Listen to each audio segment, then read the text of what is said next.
Welcome back, comme disait Daniel Morgan tout à l'heure. On enchaîne sur cette séquence salée. On remercie Raphaël et nos camarades pâtissiers d'avoir pu vous présenter leur travail sur cette grande scène. La grande scène n'aura jamais aussi bien porté son nom que pour la masterclass qui suit, car nous sommes très très heureux d'accueillir pour la première fois Stéphanie Lequelec. La scène, le restaurant à Paris. Bonjour Stéphanie. Bonjour.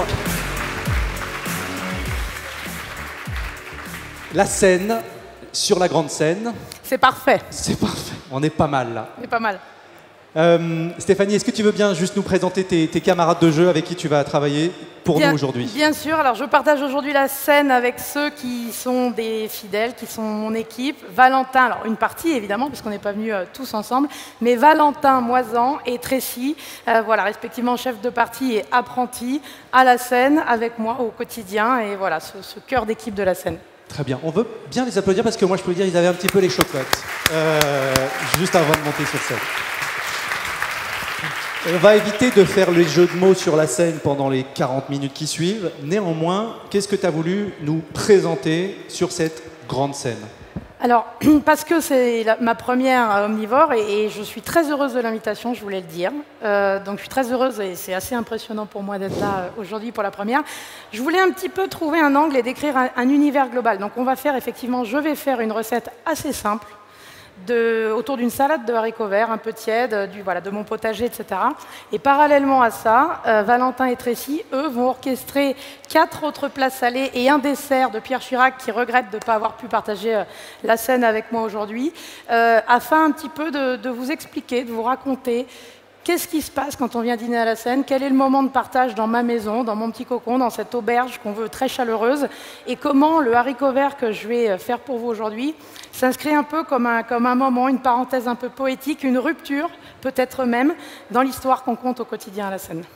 Stéphanie, avant qu'on se mette à la cuisine, on va revenir quand même sur ton histoire et ton parcours. On t'a, comme quelques-uns aussi qu'on a pu accueillir aujourd'hui et qu'on accueillera demain et lundi, on t'a découvert à la télévision pour l'immense majorité d'entre nous. Tu étais déjà cuisinière, bien sûr, avec cette Provence qui s'exprimait dans ta cuisine à ce moment-là. Il s'est passé quand même beaucoup de choses depuis combien de temps, si je peux me permettre? 10 ans, puisque 2011-2021, c'est une année anniversaire. C'est une année anniversaire de ce moment de ta naissance médiatique. Oui, on peut le dire comme ça, bien sûr. Mais au-delà de la question de la naissance de cette exposition, je voudrais juste revenir aussi sur un moment que tu m'as décrit qui était lié à ce qui s'est passé à l'occasion de cette émission qui t'a un peu ouvert les chakras. Il y a quand même eu un moment avec un autre chef qu'on aime beaucoup et qu'on connaît bien, Omnivore. Explique-nous justement ce moment, je crois qu'on va parler de lièvre à la royale, un plat assez iconique qui justement a fait basculer ton métier, ton regard sur le métier surtout. Strictement sur l'émission, effectivement, sur les dernières, je crois que c'était sur les portes de la demi-finale ou de la finale, je ne sais plus bien, mais la rencontre avec Jean-François Piège, puisqu'on parle de lui, a été relativement effectivement déterminante, puisque je suis rentrée dans Top Chef avec... En bonne ouvrière, j'ai envie de dire, avec la noblesse du mot, bien sûr, avec ce côté très classique que mes chefs m'avaient enseigné, et j'étais sous-chef dans ma tête. Je ne portais pas de cuisine, je ne portais pas de discours, je ne portais pas de personnalité, et c'est un peu ce que Jean-François Piège, qui avait bien cerné mon caractère, m'a fait passer en me piquant vite, en me disant « Écoute, c'est super, c'est bien réalisé, mais c'est presque scolaire, chirurgical. Bref, on s'emmerde un peu. Est-ce que t'as pas quelque chose un peu à nous raconter en cuisine, quitter ?» Et il a eu cette phrase, voilà, bonne ou mauvaise, ta cuisine, il faut la raconter, il faut l'assumer. Et je crois que ça a tout changé. Je crois même pouvoir dire avoir gagné Top Chef grâce à ça. Parce que j'ai changé entre la finale et la demi-finale mon optique et je me suis mis à essayer de faire des plats comme je les ressentais. Et ça a été le début, je crois, de mon histoire culinaire finalement. Alors on fait un saut dans le temps, on revient aujourd'hui, 10 ans plus tard. La scène représente pour toi une forme d'aboutissement, en tout cas de plaisir qui n'est pas terminé. On sait qu'il y a des ambitions, il y a des envies d'aller toujours plus haut. Mais il y a quand même ce sentiment d'être là où tu voulais être. dans ton restaurant pour faire cette cuisine-là? Il y a un sentiment d'accomplissement, il y a surtout un sentiment qui m'a ramené à mes 14 ans quand j'ai décidé de me lancer dans ce métier, alors même que je n'avais pas la culture étoilée, je n'avais pas la culture gastronomique, mais j'avais la passion pour la cuisine et j'avais envie effectivement d'ouvrir mon petit restaurant, à faire des filets de bœuf, des jolis vols au vent, des choses très classiques, etc. Je n'avais pas l'ambition étoilée. Et finalement, m'installer chez moi il y a 2 ans m'a renvoyé, ça a été quand même un retour à mes sources. Et je me suis posé la question, mais pourquoi j'ai fait ce métier-là à l'âge de 14 ans? Et voilà, et j'ai pris un virage à la sortie du Prince de Galles, et j'ai eu envie de remettre du lien entre qui j'étais et ce que je faisais au quotidien. Et aujourd'hui, la scène en est la pleine expression. Alors, ce qui va être intéressant avec justement les recettes qui vont sortir, ça va raconter un peu tout ce parcours et aussi le discours. J'entends par là, cette assiette, moi j'ai eu la chance, on en a parlé, de pouvoir la déguster dans ton restaurant. Elle incarne littéralement cette capacité à pouvoir faire un pas de côté et se dire je me fais plaisir et je suis sûr que ce plaisir que je prends, il va être transmis à mes convives. Cette capacité en fait à raconter pas une cuisine mais plusieurs cuisines parce qu'elle est plurielle et je crois que c'est joli et j'aime les produits et on va vous les dessiner, des produits. Il y a 2 assiettes très techniques qui vont vous être présentées aujourd'hui, le rouget et le caviar, qui sont des plats aujourd'hui iconiques de la maison que je fais évoluer depuis une dizaine d'années pour le rouget. Et puis il y a des assiettes plus spontanées, comme ce haricot vert qu'on va réaliser, comme le Saint-Pierre, comme la crème brûlée de Pierre Chirac, où j'aime l'apparente simplicité de ces assiettes, j'aime leur poésie et j'aime raconter, c'est-à-dire qu'à un moment, ça m'émeut, moi, personnellement, de dire je fais une salade de haricots verts entre une langoustine, un caviar et un riz de veau. Je crois que c'est ce qui t'a plu aussi quand t'es venu. Et c'est assez amusant, puisqu'en juillet, quand on a lancé ce plat, c'est ce que les clients... Je faisais un tour de salle, comme je fais à chaque fois, puisque c'est très important pour moi d'incarner et d'être aubergiste dans l'âme. Et donc, et on ne parlait plus du caviar, finalement, à table, on me parlait de la salade de haricots verts. Et je crois que c'est ça la mission d'un cuisinier. Eh ben, allez, on y va. On y va. Donc finalement, comme toute recette simple, comme tout plat dénué quelque part de toute technique et dépouillé complètement, ça part par des produits. Pourquoi aussi cette cueillette de haricots verts? Parce que depuis 18 mois maintenant, on travaille sur notre potager en permaculture. Et donc, on a cette première cueillette de haricots verts qui se situe à Condé-sur-Beuvron, donc pas loin de Blois, dans le centre de la France. Le but, c'est quoi? On a toujours eu des maraîchers et des partenaires artisans qui font bien leur travail. Donc, ce n'est pas le sujet d'aller faire un meilleur haricot vert. Le sujet, c'est plutôt d'aller chercher des variétés un petit peu différentes et de pouvoir les cueillir à la maturité qu'on souhaite. De pouvoir aller dénicher du produit un peu plus sur mesure pour les assiettes qu'on a envie de faire. Donc, ça commence par, effectivement, ce produit tout simple qu'on cueille, vraiment, il est tout bébé, qu'on équeute seulement d'un côté. Attends, je voudrais quand même juste, parce que moi c'était une révélation, on n'équeute que d'un côté l'haricot vert. Et tout de suite, ça devient plus clair. La petite queue, c'est de l'haricot vert. Ça devient surtout, d'abord, elle a son intérêt, elle est complètement digeste, et puis surtout, ça élance l'assiette, c'est-à-dire que d'un seul coup, il y a une forme d'élégance dans le haricot vert. Ah, je te dis, moi, c'est une révélation. Donc voilà, donc ça commence par ce haricot vert. Ça commence par l'idée aussi qu'un légume, et ça c'est mon sentiment, et aujourd'hui, voilà, dans toutes les assiettes, on l'illustre, que j'ai pas envie de les cuire à l'eau. Que j'ai pas envie de venir faire perdre toutes ces saveurs du haricot vert, etc., dans l'eau. Donc ça va partir sur une cuisson par concentration.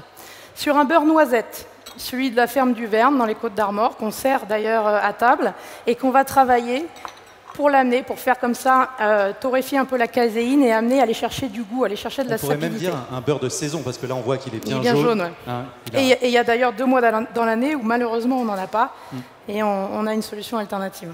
Très bien. Alors, je prends une petite cuillère.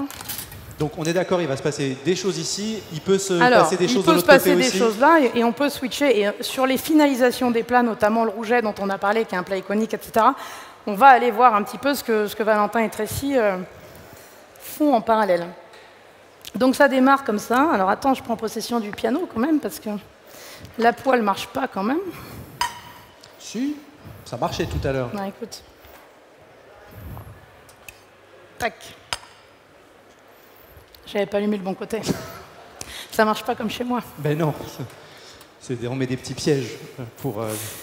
Donc voilà, donc ça part de ce petit beurre qu'on va laisser monter en température noisette. Le haricot vert, malgré tout, même si on va chercher la concentration et l'enrober comme ça dans ce beurre, donc on est dans l'esprit d'une salade tiède au final, hein. Il va me falloir un petit peu d'hydratation, il va falloir quand même créer un tout petit peu de vapeur. On va le créer avec un bouillon de légumes. Et ça va aller assez vite. Stéphanie, présenter une salade de haricots verts, est-ce que pour toi c'est facile? Est-ce que justement... Je ne me pose pas la question en fait. Non, j'entends par là, est-ce que tu te sens aujourd'hui, et la démonstration est faite puisque c'est ce que tu as choisi, mais est-ce que tu aurais fait ça il y a 5 ans par exemple? Est-ce que tu aurais assumé d'être sur cette simplicité? Probablement pas. Probablement pas pour 2 raisons. Parce qu'il y a 5 ans, je n'étais pas chez moi. Je rentrais dans les codes d'un palace, d'un restaurant d'hôtel, avec les envies des clients qui fréquentent ces maisons-là. Aujourd'hui, je réponds à mes propres codes. Les clients viennent chercher une démarche personnelle quand ils passent la porte de la scène. Donc forcément, ça m'encourage à aller. Donc là, le beurre et noisette, je mets les haricots verts. Tac. Ça m'encourage à aller vers, d'une part. D'autre part, la cuisine, c'est une forme de maturité qui vient avec l'âge, avec les voyages, avec les rencontres, avec les épisodes de la vie. Et avec aussi, je dois dire, les émotions que je peux avoir moi-même à table. Et plus je fais de restaurants de mes confrères, plus je m'assois à table, plus je me rends compte que mes plus belles émotions sont souvent sur les produits d'apparence très simples. Donc forcément, ça m'inspire pour aller vers ça. J'ajouterais peut-être, c'est mon interprétation, hein, mais tu me diras si je me trompe, que cette salade d'haricots verts, elle est comme une sorte d'hommage également à Paul Bocuse, qui finalement met la première pierre à la nouvelle cuisine avec une salade d'haricots verts qui vient littéralement bouleverser l'époque. On est dans les années 60. Évidemment, moi je ne l'ai pas réfléchi comme ça. J'ai l'honnêteté de te le dire, mais évidemment, la parallèle est flatteuse. Et si on peut avoir aujourd'hui une pensée pour Monsieur Paul, on l'a. Eh bien, écoutez. J'ai déglacé avec un tout petit peu de bouillon de légumes. Et là, alors on n'a pas pris de couvercle, mais on va venir pendant 1 minute 30, couvrir. Et là, tu sors du feu? Non, ça feu reste... doux. Feu doux, Ah. d'accord. On va le garder croquant, on va le fatiguer un tout petit peu en fait. Ça va venir le cuire, les sucres vont l'enrober, après on va venir déglacer avec un vinaigre de Xérès vieux, on va jeter quelques échalotes grises, quelques moules, parce qu'en fait ce qui m'intéresse c'est de la condimenter, de lui apporter, alors on est en pleine saison de la jolie moule de Bouchot du Mont-Saint-Michel, donc voilà, à peine ouverte comme ça, garder le côté très juteux et très salin de la moule, qui est un coquillage pareil, finalement... Qui est pas avec une grande noblesse, ouais. mais justement, mais quand 2 produits comme ça se rencontrent, bah, moi, ça me parle. Donc là, derrière, ils sont en train de nous préparer le caviar, le rouget. Est-ce que tu voudrais qu'on les passe à l'avant? Bah, moi, je pense, parce que ouais, hein. ça serait quand même plus sympathique. Allez, messieurs, dames. Est-ce que, avant que ça parte au four, on va juste regarder à quoi ressemble ce petit rouget, juste que tu nous le présentes, puisque la forme finalement qu'on voit là, ce sera la forme qui va arriver exactement, au ce bout. petit rouget, il a été... D'abord, le menu est construit autour de mon histoire culinaire, c'est-à-dire une Parisienne de banlieue, dirons-nous, en Gain-les-Bains, qui a épousé un Breton, qui a vécu 8 ans en Provence, terre où vraiment j'ai gardé une attache forte de ce terroir, de ces produits, de ce côté très solaire, très instantané que la cuisine provençale peut avoir. Donc évidemment, aujourd'hui, la partition qu'on écrit se balade entre ces notes-là. Donc on va retrouver la Bretagne, évidemment, sur la langoustine, avec le sarrasin toasté, twisté avec un petit peu de vanille, et ce rouget, qui est, lui, un clin d'œil à mes années sud. Donc effectivement, on l'a travaillé. Moi, ce qui m'intéressait dans le rouget, c'était bien évidemment d'en maîtriser la cuisson, mais c'était d'y retrouver de la texture, de le reconstituer, et puis de l'avoir comme ça dans l'assiette, comme s'il sortait un petit peu de l'eau.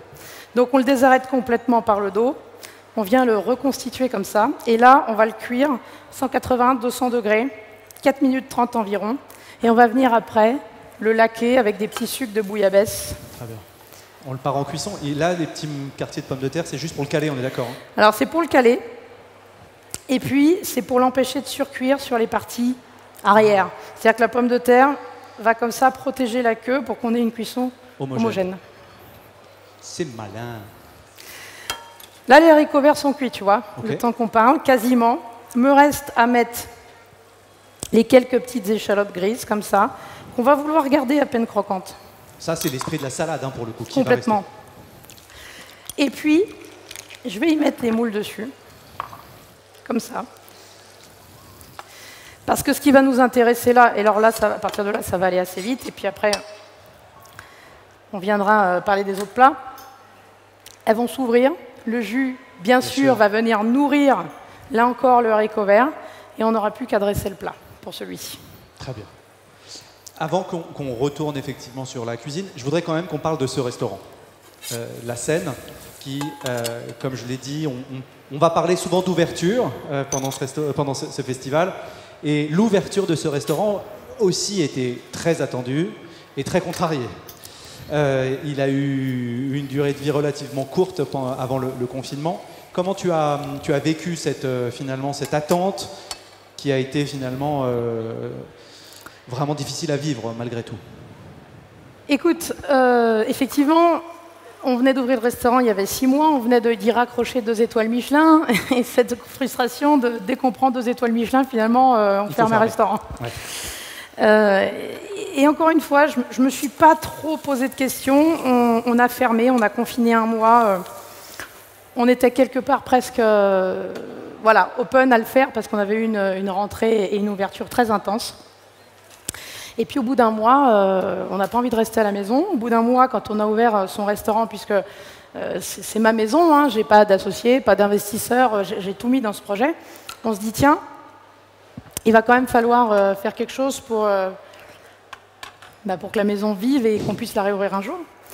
Donc on s'est lancé dans la vente à emporter, on a rappelé petit à petit les équipes, et puis après est venu naturellement un autre projet que j'ai porté sur l'année dernière, sur l'hiver dernier, l'ouverture de notre traiteur, notre maison de cuisine, MAM, qui nous a bien occupés, qui avait occupé l'équipe de la Seine aussi.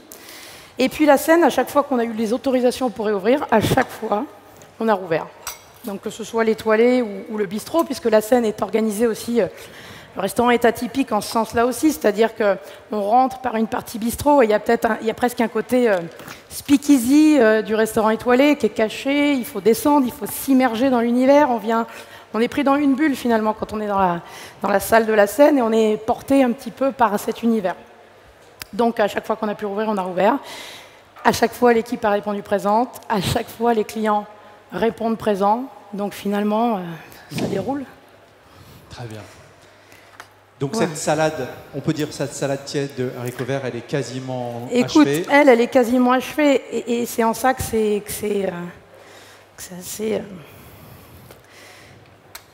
assez rigolo de dire on offre un plat comme ça où finalement il n'y a pas de technique, il n'y a pas de travail. C'est un plat poétique. On en parlait ensemble, on parlait de ponctuation aussi. Il y a cette idée d'être dans un rythme.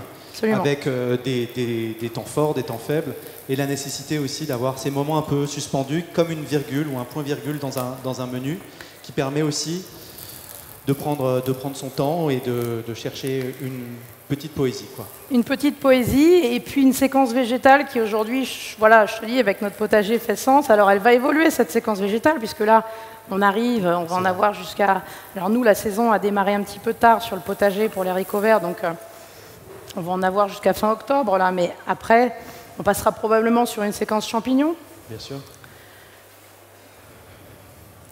Donc voilà, tu vois l'idée d'avoir ces toutes petites queues de haricots verts là, qui élancent un peu l'assiette aussi, tu vois, qui lui donnent un peu d'élégance.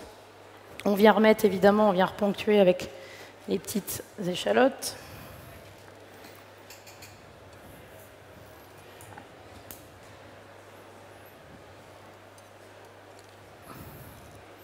Et tu vois une moule, voilà, translucide, à peine ouverte. Alors, c'est ça que j'explique aussi à l'équipe, parce que ce plat n'a d'intérêt que s'il est dans l'instantanéité. C'est-à-dire qu'encore une fois, on ne peut pas précuire les haricots verts, on ne va pas précuire les coquillages, on va rien préparer d'avance. C'est ce qui le rend à la fois simple et à la fois compliqué dans la réalisation au quotidien, noyé dans un service, etc. Mais ces plats-là ne sont beaux que s'ils sont réalisés comme ça, sur le coin du piano, 5 minutes avant l'envoi. Et l'initiative de faire ce plat, elle est venue justement d'une envie presque sur le fil d'un menu de se dire tiens, j'ai envie de faire ça pendant le service, ou il y a eu une réflexion? Non, ça c'est des plats qui ne sont pas dans la réflexion, c'est des plats où quand le produit arrive, d'ailleurs c'est un plat qu'on a essayé finalement avant de le... c'est un plat en fait que l'année dernière j'avais lancé comme ça pour un client qui était très récurrent, et les clients très récurrents qui prennent des menus dégustation, bah, il faut leur varier les plaisirs, et j'avais eu une super brassée d'haricots verts qui était arrivée l'année dernière, et j'avais fait ce plat là avec du caviar. Alors il était merveilleux, mais sauf que quand j'ai voulu le refaire cette année, s'inscrivant dans un menu où de toute façon on veut servir notre brioche caviar, enfin je veux dire on n'est pas là pour faire un menu caviar. Dommage. Mais j'aime le côté aller chercher vraiment de l'iode. Alors effectivement, il serait merveilleux avec des oursins, par exemple. Malheureusement, les saisons ne se croisent pas. L'oursin va démarrer là, quand le haricot vert va terminer. Donc je l'ai essayé avec de l'huître, etc. Et finalement, il n'y avait pas la résonance. On adore l'huître, c'est pas le sujet, mais il n'y avait pas la résonance. Et puis on l'a essayé auprès des clients, d'abord, parce que c'est quand même les clients, finalement, qui, moi, me guident si on est sur le bon chemin ou pas. Il n'y avait pas de résonance avec l'huître. Et puis j'ai changé parce que les jolis moules de Bouchot, mon marailleur était arrivé avec un sac de moules de Bouchot et j'ai dit tiens, on va l'essayer avec des moules tout simplement. Et là ça a opéré. Alors toujours dans un souci d'aller chercher du goût, de la sapidité, parce que cette salade, il faut quand même lui donner du peps. Là, on a une brunoise de cécina de bœuf. Donc ce jambon de bœuf espagnol, de Galice souvent, maturé très fort. La cécina, moi, très animal. Voilà, j'ai l'habitude de dire que ça sent un peu la mort. Ouais, tu me l'avais dit d'ailleurs. Parce que c'est effectivement une viande qui va être maturée. Et quand on rentre dans ces caves de cécina, voilà. Y a... Et c'est ça qui m'intéresse, c'est que d'un seul coup, on a le haricot vert, le végétal. Et puis d'un seul coup, on a l'iode, la moule, qui est quand même un coquillage qui est présent. Donc on en met 3. Et d'aller sur le contraste, d'aller sur la puissance d'une cécina, c'est ça qui m'intéresse. Alors, l'échalote, on va la retrouver également ici. On les fait frire, bien dorées, vraiment avoir ce côté torréfié, doré, et on va venir en faire une poudre. Voilà. Donc, poudre d'échalote, hein? Absolument. D'accord. C'est pas de la chapelure de pain. C'est pas de la chapelure, c'est de la poudre d'échalote. Et puis, comme toute salade, évidemment, merci beaucoup. On va venir terminer avec un vieux vinaigre de Xérès. C'est un vinaigre que j'aime bien. C'est un vinaigre qui est typé, qui a du caractère. Et puis les dernières gouttes, pour venir, même si on en a déjà eu un petit peu de beurre noisette dans la cuisson, j'aime bien revenir juste avec, tu vois, la caséine du beurre noisette qu'on va venir comme ça rapporter. Encore de la saveur. Ce côté vraiment donc là, rond. Ça, c'est un beurre noisette que tu as fait ensuite refroidir, voilà, ce qui fait que la caséine qui a un peu légèrement brûlé retombe. Retombe, elle n'a pas brûlé, absolument. Elle a littéralement, elle s'est transformée. Elle a doré, voilà. Et c'est là-dedans qu'est le goût. Donc c'est pas tant rapporter du gras, mais c'est surtout rapporter ces petits grains, tu vois, très bien, de concentration.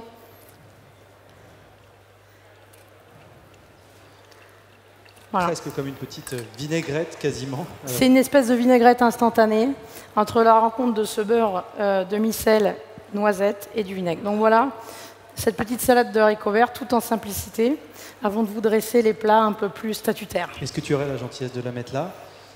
La naissance d'une grande cuisinière passe aussi par les plus belles et plus simples assiettes. On peut applaudir cette assiette d'haricots verts qui me touche beaucoup à titre personnel. Donc là, on va pouvoir maintenant vous dresser, vous monter devant vous. Bah, d'ailleurs, Tracy a anticipé tout ça. Tracy, elle a tout fait déjà. Voilà, elle a tout fait. Mais elle est merveilleuse, Tracy est meilleure apprentie de France. Ah. Tracy a gagné le concours du meilleur apprenti de France. On salue le public parce que regarde, les gens t'applaudissent. Et elle adore qu'on en parle. Elle a l'air très à l'aise à l'idée qu'on la félicite. Est-ce que tu peux, parce que tout est allé beaucoup trop vite sur cette langoustine, on a vu qu'il s'est passé quelque chose. Alors c'est pour ça, il travaille derrière, mais moi je vais vous la raconter. Comme c'est une première, tu vois, on a voulu vous amener 4-5 plats. Très bien. La langoustine, belle taille d'abord, effectivement, toujours.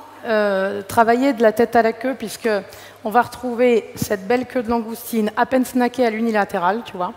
On fait monter la température gentiment, donc elle est crue dessus et à peine caramélisée en dessous pour ramener quand même les sucres de la langoustine qu'on aime. Donc tu vas la décortiquer intégralement, tu vas juste laisser effectivement la queue.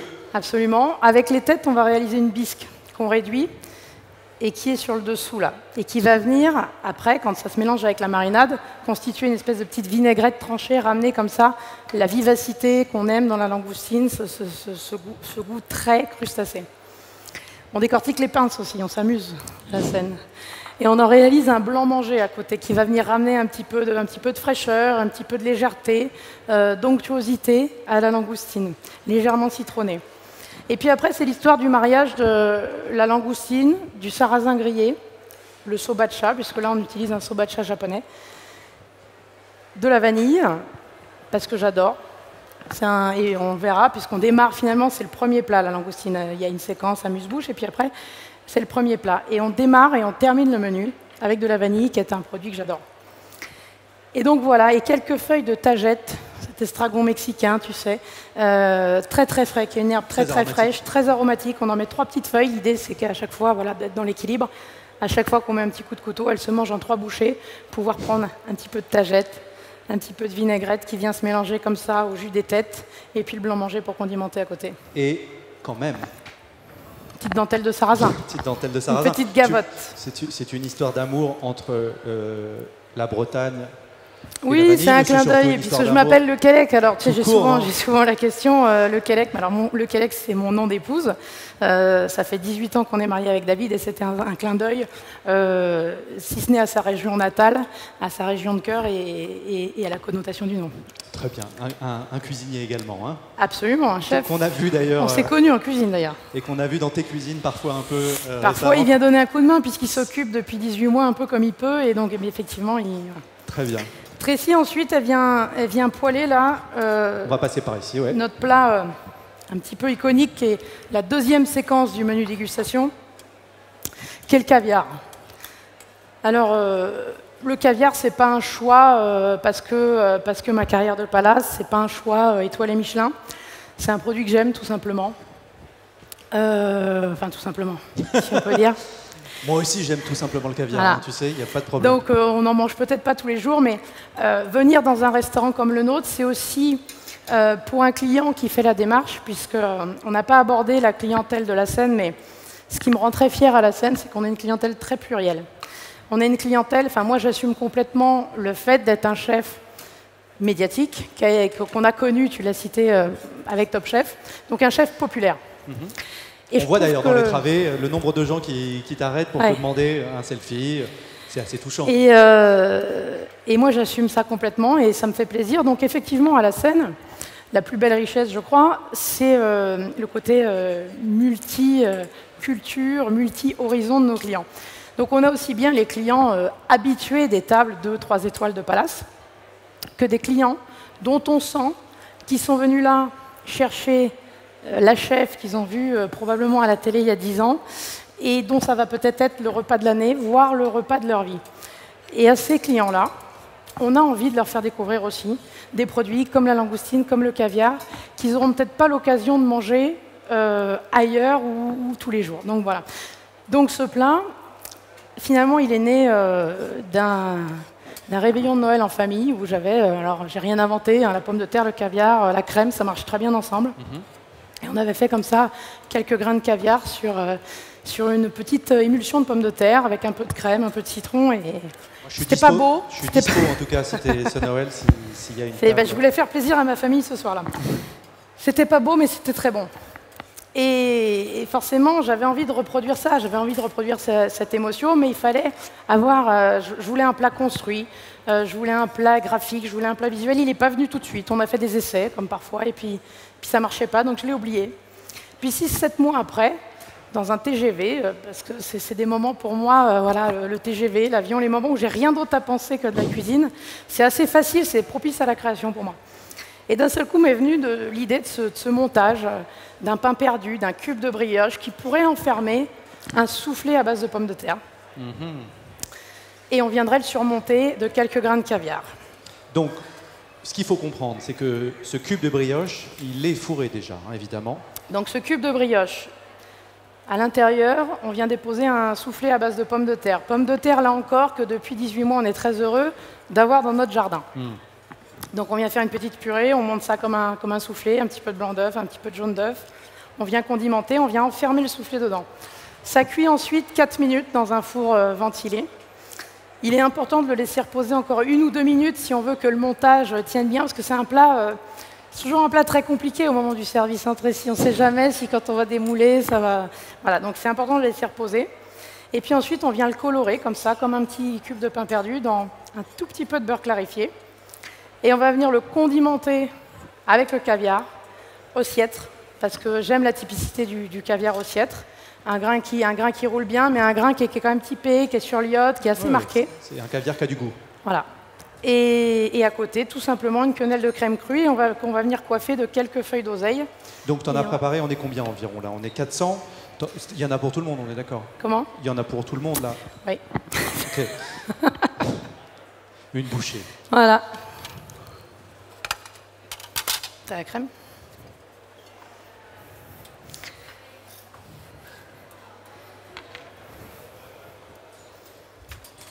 Ah bah ils ont tout. Ils sont formidables en fait, j'ai plus rien à faire. J'ai qu'à parler moi. La petite quenelle de caviar, citron caviar, un petit tour de moulin à poivre, quelques grains de fleur de sel à peine et des petites feuilles d'oseille. Très bien. Il nous manque le caviar, on est d'accord, hein? Vous n'avez pas oublié le caviar. Donc on y va. Vas-y.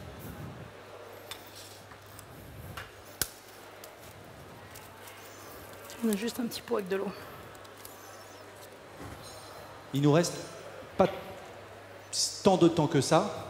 Il nous reste à peu près 3 minutes 30. Ah oui. Donc. Eh ben on va vous finaliser le rouget. Exactement. Moi, je voudrais juste que... Ça passe très vite, hein? Ça passe très vite, mais tu sais, quand on s'aime, on ne compte pas. Stéphanie, il y a un mot qui revient, qui est assez étonnant quand on te voit manipuler finalement un cube de caviar, mais qu'on comprend parfaitement, je trouve, quand on a l'association de toutes ces assiettes. C'est le mot d'aubergiste. Ouais. Qu'est-ce que ça veut dire dans ta bouche, ce sentiment d'être... Un peu dressé, hein. D'être aubergiste aujourd'hui, dans un restaurant du 8e arrondissement, à Paris, le Triangle d'Or? C'est d'abord incarner un lieu. C'est d'abord être là à chaque service pour accueillir ses clients, pour aller leur parler, pour leur raconter ce qu'on est en train de se raconter là. À ceux qui sont réceptifs, bien sûr, parce qu'on ne va pas aller embêter les gens qui ont envie d'être tranquilles, c'est pas le sujet, mais c'est de les accueillir comme à la maison, de leur montrer que le moment à table, ça passe bien sûr par l'assiette, ça passe aussi par un décor, ça passe par une équipe, parce qu'aujourd'hui, je suis entourée de Valentin et Tracy, j'ai toute une équipe de cuisine derrière moi, certains sont là, une équipe de direction, voilà, une équipe de salle et sommellerie, et tout ce petit monde prend soin du client. Essaye de l'emmener dans une parenthèse où l'humain est le cœur du sujet. C'est pas tant les assiettes, c'est pas tant ma cuisine qui est le cœur du sujet, c'est le moment qu'on a envie de faire passer à nos clients à la scène. Donc voilà, je voulais un lieu très personnel, je voulais un lieu très incarné. Et c'est un lieu où on te voit, parce que c'est une cuisine ouverte. La scène porte son nom aussi depuis le début, avec cette volonté de ne pas tricher, si je puis dire. C'est ça. La cuisine qui est finalement visible de tous nous permet de se rendre compte du travail, de la manière dont vous communiquez les uns avec les autres et comment vous travaillez sur ces assiettes qui peuvent être... Dans le silence finalement, puisqu'on travaille, comme on est là, en fait, on a... Voilà, ils sont bien rodés. On travaille dans le silence, on travaille dans l'organisation et puis voilà, on se fait confiance beaucoup. C'est-à-dire qu'ils me font confiance pour donner le rythme, je leur fais confiance parce que c'est eux qui font ma cuisine. Et tout ça se travaille beaucoup au regard et c'est assez agréable. Est-ce qu'on peut passer le rouget ici, s'il vous plaît? On passe le rouget parce qu'on va le marbrer et puis ce sera le dernier plat puisque Tracy a fini le Saint-Pierre. Donc là, le rouget a été cuit, ce qu'on appelle cuit de peur, c'est-à-dire qu'il a été vraiment saisi 4 minutes dans un four très chaud. On l'a laqué d'un jus de bouillabaisse très réduit. Et je vais venir le marbrer comme ça, avec une petite rouille. Ce plat, il te suit depuis un moment, n'est-ce pas? Comment? Il te suit depuis un moment, ce plat. Hein? Oui, mais il a beaucoup évolué ce plat. Alors là, je crois qu'on est arrivé à un moment où on ne va plus trop le faire évoluer parce que je crois qu'on ne peut plus lui apporter grand-chose. Mais effectivement, c'est un plat qui me tient à cœur. Puis c'est un poisson que finalement, on ne voit pas tant que ça sur les cartes. Et il y a une perfection aussi. Hein, on sent que... Parce que plus l'assiette est simple, plus le plat est simple, moins il y a de place pour l'imperfection finalement.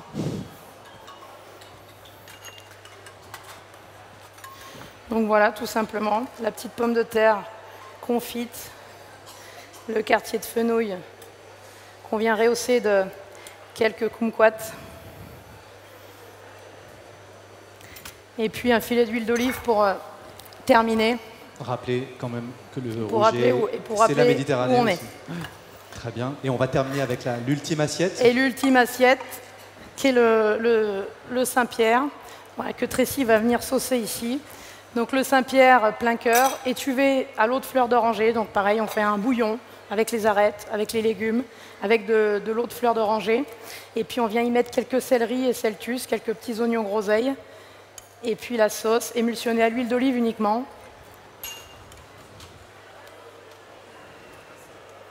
Et où est-ce que tu veux l'emmener cette scène? Comment? Jusqu'où tu veux l'emmener cette scène, ce restaurant? Écoute, on est bien dans notre rythme en ce moment. Je trouve que voilà, c'est la belle rencontre entre une équipe qui est soudée, qui est solide. Je pense être à une maturité dans ma cuisine dans laquelle je me sens bien aujourd'hui. Et puis les clients sont au rendez-vous. Donc je crois que si on devait rester comme ça, sur ce rythme-là, ça m'irait bien. Après, effectivement, on va continuer de créer, on va continuer d'aller chercher des produits, on va continuer d'aller chercher des collaborateurs inspirés, puisqu'ils le sont. Hein, ils sont force de proposition et c'est un ping-pong entre eux et moi. Et puis voilà. Et puis aujourd'hui, tu sais, j'ai un sentiment de bonheur, de plénitude. Je me sens bien dans ce que je fais. Et ça, à la fin de la journée, c'est ce qui compte le plus. Je pense que vous avez compris l'univers de Stéphanie Keleg, qu'on va applaudir très chaleureusement. Merci Stéphanie, ces sublimes assiettes. Il faut absolument rencontrer cette cuisine à la Seine. Merci à vous. Merci à vous et merci à mes collaborateurs.